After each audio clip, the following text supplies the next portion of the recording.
Jacob lived in the land where his father had stayed, the land of Canaan. This is the account of Jacob's family line. Joseph, a young man of 17, was tending the flocks with his brothers, the sons of Bilhah and the sons of Zilpah, his father's wives, and he brought their father a bad report about them.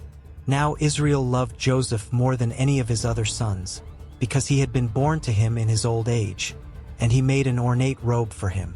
When his brothers saw that their father loved him more than any of them, they hated him and could not speak a kind word to him.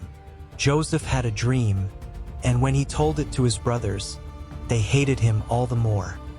He said to them, "Listen to this dream I had.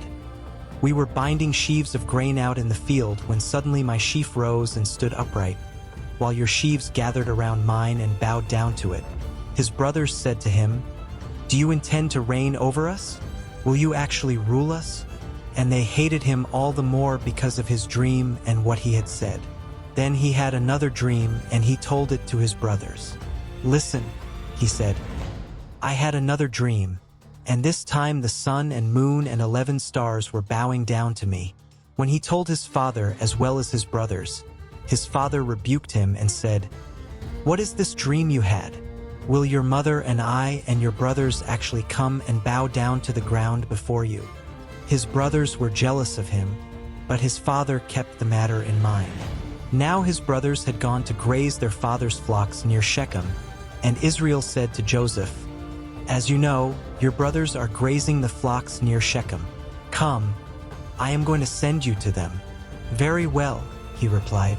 So he said to him, "Go and see if all is well with your brothers and with the flocks, and bring word back to me."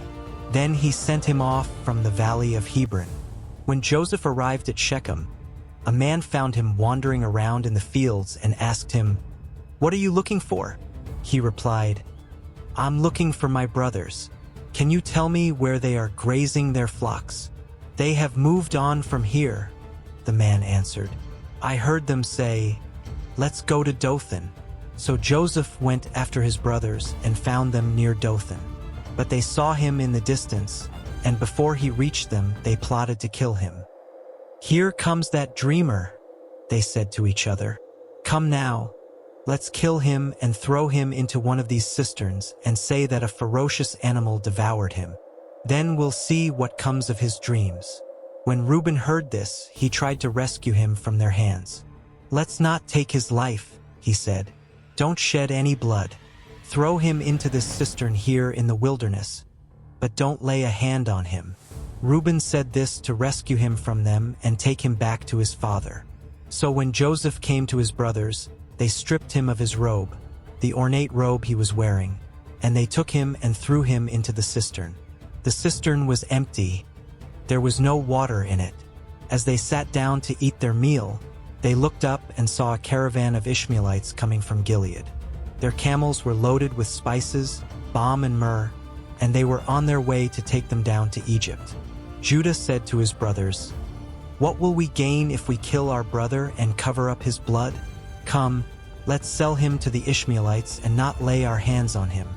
After all, he is our brother, our own flesh and blood." His brothers agreed. So when the Midianite merchants came by, his brothers pulled Joseph up out of the cistern and sold him for 20 shekels of silver to the Ishmaelites, who took him to Egypt. When Reuben returned to the cistern and saw that Joseph was not there, he tore his clothes. He went back to his brothers and said, "The boy isn't there. Where can I turn now?" Then they got Joseph's robe, slaughtered a goat, and dipped the robe in the blood. They took the ornate robe back to their father and said, "We found this. Examine it to see whether it is your son's robe." He recognized it and said, "It is my son's robe. Some ferocious animal has devoured him. Joseph has surely been torn to pieces." Then Jacob tore his clothes, put on sackcloth, and mourned for his son many days. All his sons and daughters came to comfort him, but he refused to be comforted. "No," he said, "I will continue to mourn until I join my son in the grave." So his father wept for him. Meanwhile, the Midianites sold Joseph in Egypt to Potiphar, one of Pharaoh's officials, the captain of the guard.